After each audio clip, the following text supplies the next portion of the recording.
pictures, freeze frame, you 17 feet above the rest of the crowd. And the tweets underneath them. How the hell does he do that? People think I'm magic. I'm magical. I can fly. And I like that they believe the lie. I really do. I appreciate it. It looks like they lowered you down from the rafters, a la Katy Perry or Pink. Pink. That's what I was going to say. Or Japanese. I'm going to work that out in the next routine. We'll get on that. Right? Next time. Tomorrow. A couple of us. What's happening, New Jersey? Give it up for Loud and Swain, most of them, and Jason Mans. Now, typically I would be up here with the R's and we'd be bantering about some nonsense, about something. I'd be here turning red, watching them be funny, but yeah. We're going to start this one a little different. It's Jason Mans' birthday, right? Everybody knows that, right? I want Jason Mans to come back out on stage, and Emily Swallow, if you're around, let's take care of this pinata while I'm up here. I feel like this seems just dangerous enough for me to want to be involved in, so let's see what we can do here. Mans, you're going to have to take some swings. We got that. We have a blindfold and a stick, and I'm going to stand up here and hold it for you. All right. We have a very sensible stand backstage, but Matt Cohen doesn't play that way. I think this is safe. Totally. Everything's going to go so well. Just turn my crotch this way. I have the blindfold, though. Nice. Okay, awesome. No blindfold. Blindfold. No blindfold. I'll hold this. You could put that on for me. That's how it works, right? Totally. Yeah. Right, guys? You're doing great, Matt. I hope no one has any questions they really want answered, because I never find out. It's amazing what being blindfolded on a chair does to your equilibrium. It's really something. So, let's see, on the count, the hell are people laughing at?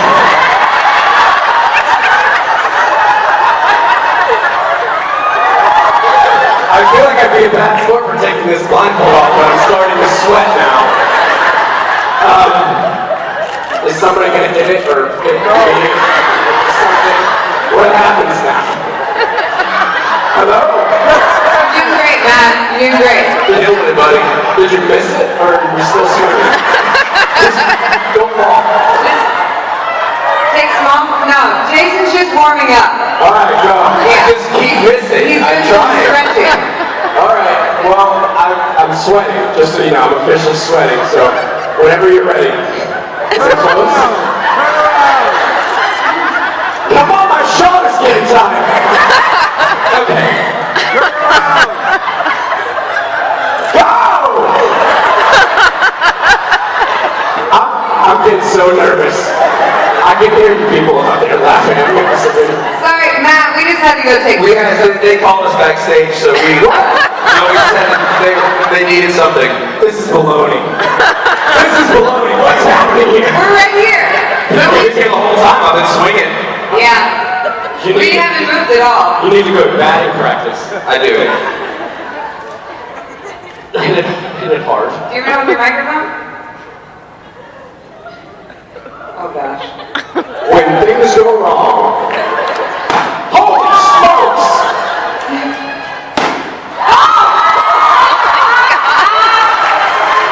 That's one way to do it.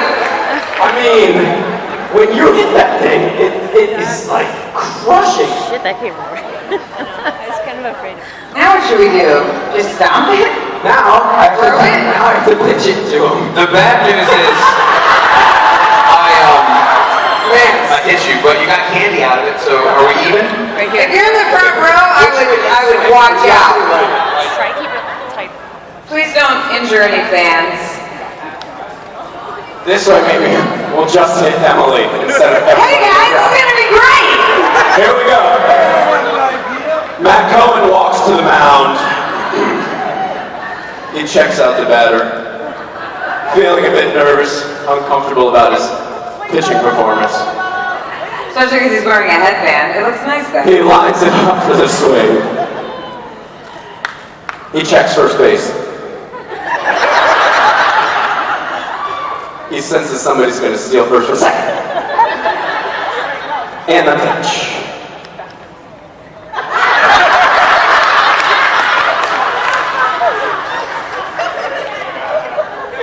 Seems here the batter is trying to ice the pitcher, is what we're seeing.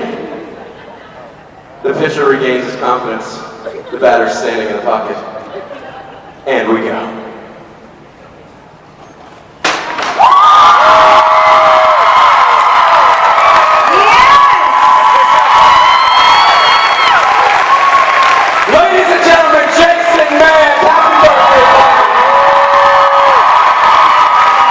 Thank the lovely Emily for making all this magic happen.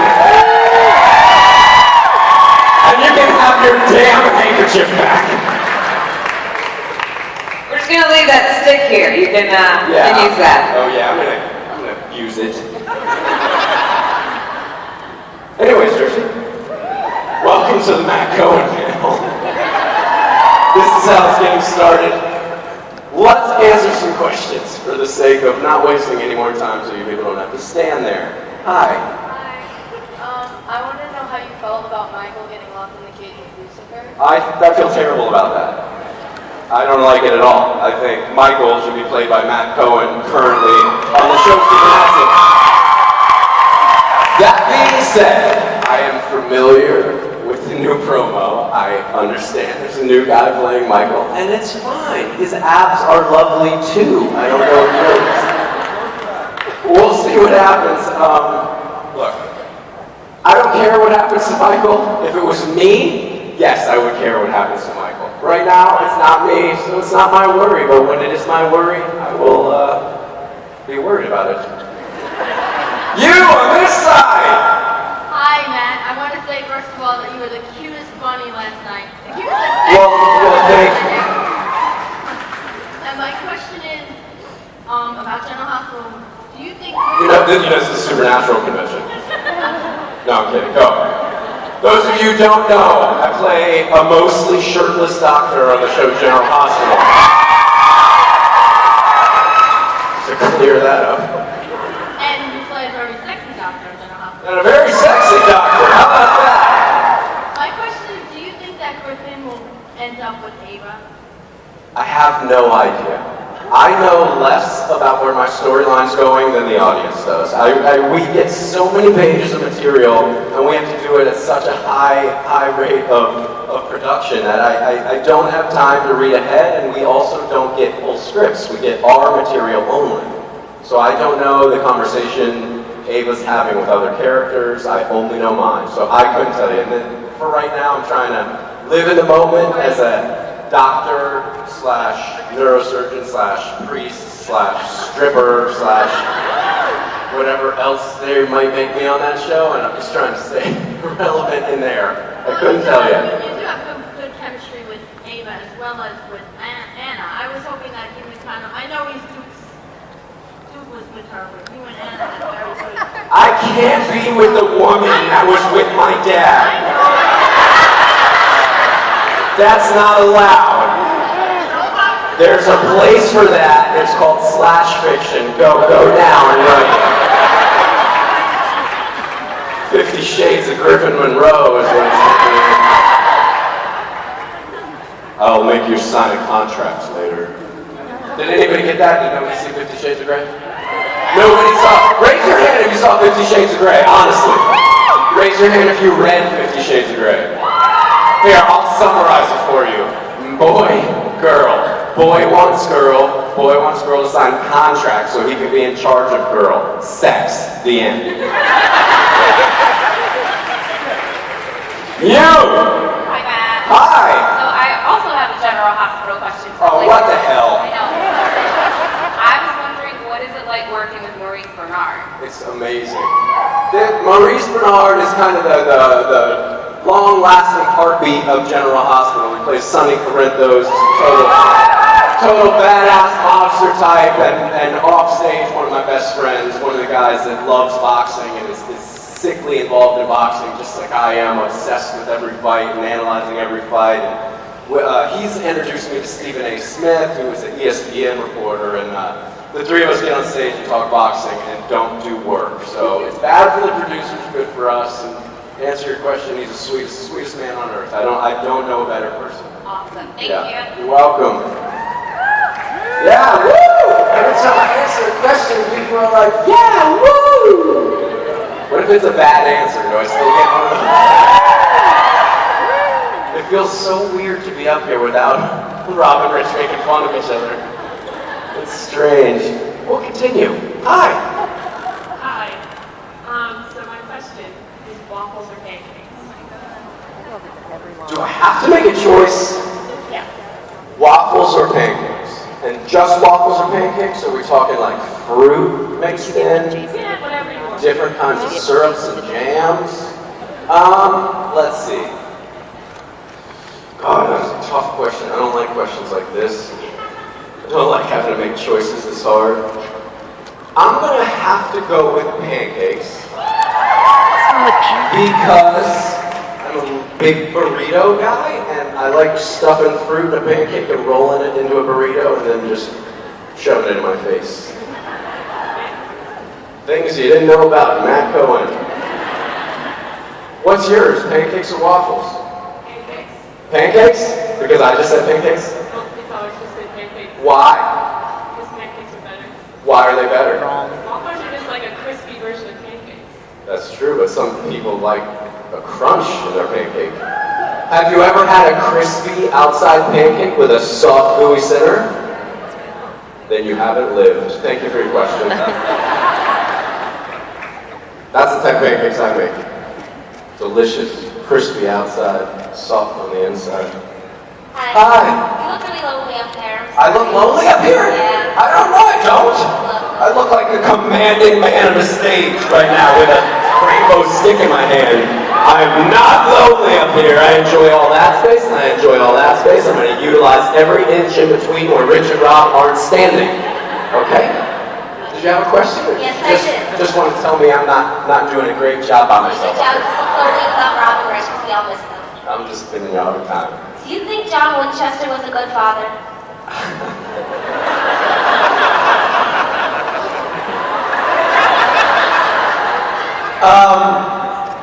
What do you want me to say, guys? What do you want me to say? When I played him, kind of before he was a father, yes. Did shit turn dark? Yes. Is that an answer? Somewhat of an answer. Look, many of you want me to say no, John Winchester should have made different decisions, and this, that, and the other thing. I didn't play Jeffrey's version of him. I don't know his mindset or his writing behind any of that. I want to believe there was always hope, and there's always hope in believing that somebody's a good person and they make decisions based on what they think is right, and sometimes that's not always the right decision. I can't stick up for him anymore, this isn't working. What do you think? I think that he made a lot of mistakes, probably stemming from the fact that he had kind of a mental breakdown after watching his wife burn on the ceiling. That'll do it. So I think he's a somewhat okay father. Somewhat okay. Somewhat. He could have been better. I wish next time I got pulled over for speeding by a cop and he asked me, "What are you doing wrong?" I could be like, "I don't know, I was somewhat okay speeding." And then he'd feel about me like you feel about John Winchester. Thank you. Thank you. That's likely not going to happen. You, on the far side. Hello. Hi. You kind of already answered my question I was going to ask. Let's answer it again differently. I'll make up something. Well, I have two questions now. Oh, two questions. I was going to ask, how is it up there without Rob and Rich? Fantastic. Okay. And then I was going to ask if I could have a piece of candy. Can you have a piece of candy? Yes. Of course. How about some Smarties? Because you're smarty? Boom! Thank you. Great question. And let me be damn clear while I'm up here. Rob and Rich, I love those men, thoroughly. I'm making 100 jokes about them all day at their expense, and I'm not going to apologize for it. I'm proud of where both of those people are right now, and just as proud as I'd be if they were standing on this stage with me. But Rich, many of you know, is off directing one of the most fantastic shows on television, Supernatural.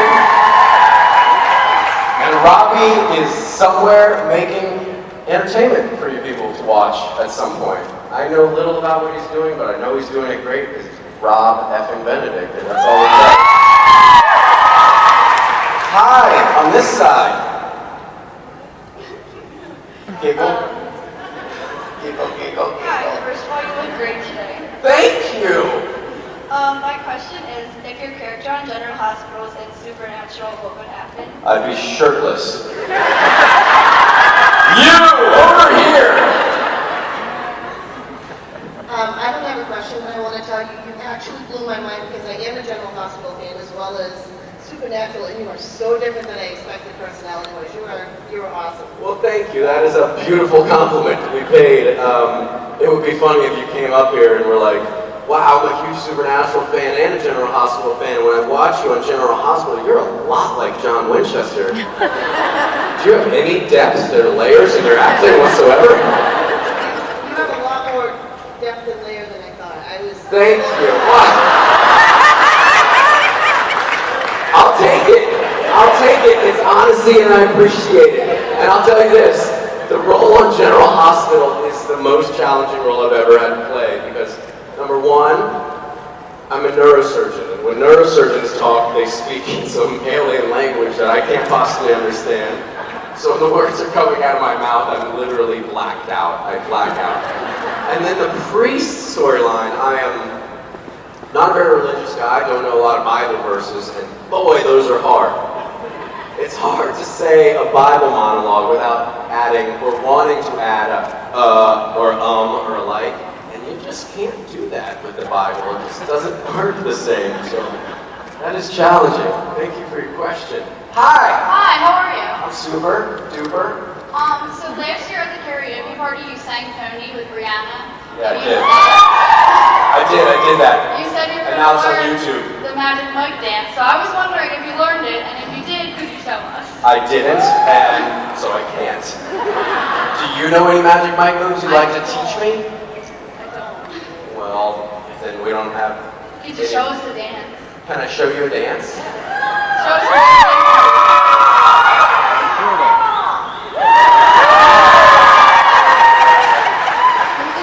Take that, Channing Tatum. What? You and your super smooth dancing and sliding and thrusting, handsome smile and stuff you do great. Hi! You know it's true. I don't like Channing Tatum because I like him so much. How about that?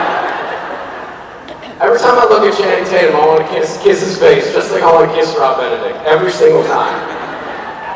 You should bring security if he comes around me.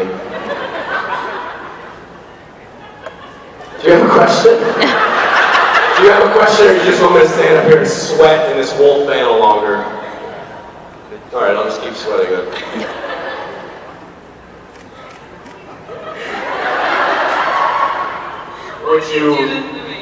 Would you like to take a minute while I answer this side's question?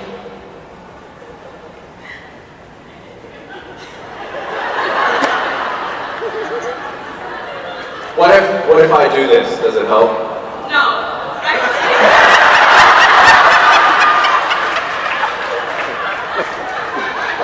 Do you have a question on this side? Yes. What's that question? Well, first of all, I wanted to say you're amazing. Thank you. You're also amazing. Thank you. What's your favorite TV show at the moment? Why is this right here? Sorry. Just having a moment with the mic stand. It's in my way. I felt a lot like Richard for a second. My favorite TV show right now. All right, I just watched American Gods. I was a huge fan. I was a huge fan of American Gods. Haven't seen much else lately. I don't have a lot of time to watch TV. I did see something, and I can't remember what it was. Oh, Little Einsteins. Huge fan of Little Einstein. Mercury, Venus, Earth, and Mars, Jupiter, Neptune, Uranus. You wanted me to say the other way, but I won't do it. It's Uranus. It's Uranus. It's Uranus. And Pluto's now a dwarf planet. It doesn't even count anymore, and that makes me sad. I learned that from Little Einsteins. You should watch it too. You're very welcome. It's more than I learned from American Gods. American Gods, I was just like, whoa. What? I don't understand any of this, but it's so good. I didn't read the book, that's the problem. Shall we try this again? Yes. I just want you to tell your favorite racing story. My favorite racing story? Yeah. Oh man, there's a lot of racing stories. I started racing semi-professional motocross when I was like 11 or 12, and then I moved into shifter karts in Miami. Those of you who don't know what a shifter kart is, it's a racing go-kart essentially. It's a 6-speed, 125cc engine, and it sits about an inch from the ground. It goes about 100 miles an hour on a like 3/4 mile track.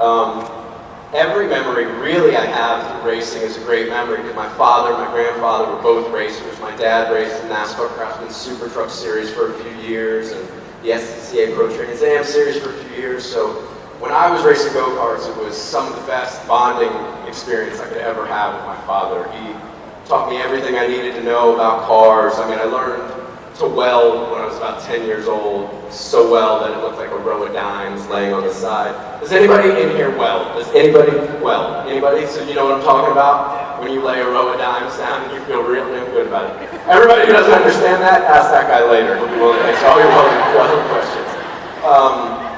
But there was, it was like my second or third year into racing go-karts down in Miami and Dania Beach, Florida, and I won a championship, and it was a huge deal. I won every race in the season, and then the championship race, got a trophy and all that jazz. And it was cool. It was cool. It's a different world, you know, a far different world than I'm in now. Thank you for your question. Hi, Matt. I was just wondering if you could show us like an impersonation of Jensen or Jared. And what they're like on set. Jensen's easy. It looks like this.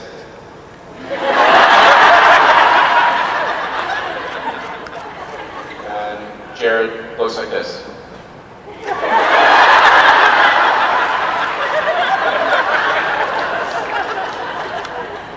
Do you want to do any impersonations of those guys? You're welcome to come up here and try. Sure. Oh yeah, come on!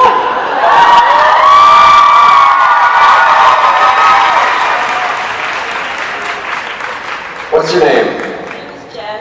Jen, welcome to the very large stage without Robin Rich. Come here, center stage. Feel the full awkwardness of what this really is. And just to really get in the mood, just look out there at that silence and all those faces.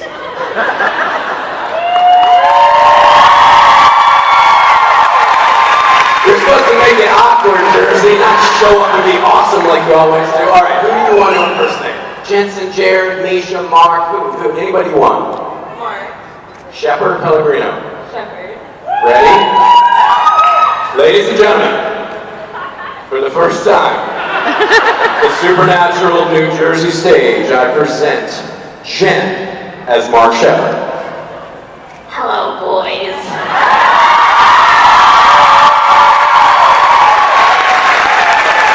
There you have it, folks.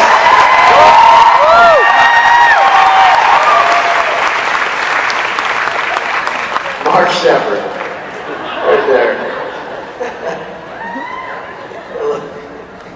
Hello, boys. You stop it with your cute little accent. That was me swatting Mark Shepard, not you, Jen. Wherever you went. Hi. So your youth posts on social media have helped a lot of us through some rough days. Yes. I'm wondering if there's any quote that resonates with you that kind of helped you through those tough days. Oh man. Did anybody catch that? I went into deep thought and almost threw this at somebody. I should put this stick down at some point today. Yeah, I don't know. There are just so many quotes. There's always one that I read and I'm like, I want to remember that so I can talk to you guys about it, and then I get up here and somebody asks me the question and I never remember it. Starting to go right a little bit, like right there. It's a sad truth. I don't know. I think wonder if it was from Jeannie. one that's just popping into my head right now is a simple quote. I didn't find it anywhere. My grandpa used to say it to me, and it actually stemmed from I was about 6 years old, and it was at my dad's auto body shop, and it was like once a month they do like a real good cleaning of the auto body shop, squirt down the wall, make sure all the dust is down and everything. My job was to clean out the microwave in the workers' kitchen area. So I took the microwave outside and I squirted it, and whatever was in there was caked on. I scrubbed it for a solid minute and a half, and I told my grandpa, "It's not coming off. It's good enough. I can't do it anymore." And he said, "Matthew, come here." Sat me down in that seat. He got real close to my face. I don't know if he's having a bad day or what, but he wanted to be real sure I got his point. He looked at me and he said, "Don't ever start something you don't plan to finish." And that's just one thing that stuck with me forever. It meant, I think, way more to me than it meant to him in the moment, and it kind of goes for everything. Like, make everything count, make everything matter. You know, in life, it's way shorter than we think. You know, we're all here and we all live, and then, you know, whatever happens next, that all happens, but we're such a small speck on this giant timeline. Just make things count. Make things count. Make your words count. Make your actions count. Think about people more before you act towards them or act with them. Always, if I'm going to love somebody, I want to love somebody to the end. If I'm going to hate somebody, well, this rule doesn't really apply to the hate one. It's a good thing I don't hate anybody. It really is. It's funny, I'm going to go on a tangent. Is that okay? I used to be very scared of flying, so every time I got on a plane, and I'm not a religious person, as I said before, I would just say a prayer, and I would say thank you. My prayer, it always started out, thank you for my friends, family, my loved ones, and then I would always specifically say to more people to call them out. You know, my dad, my brother, sister, my wife, and my son, and I always finish it with thank you for the people that don't care for me and the ones that I don't necessarily care for. Please help us to understand each other. That was always the first part of my prayer, like when I sat down on a plane, and I just think it holds true. Like, we can't really hate each other, because all hate is really misunderstanding. And if we give each other a second to try to understand, then hate doesn't even exist. That's a pretty fucking amazing thing.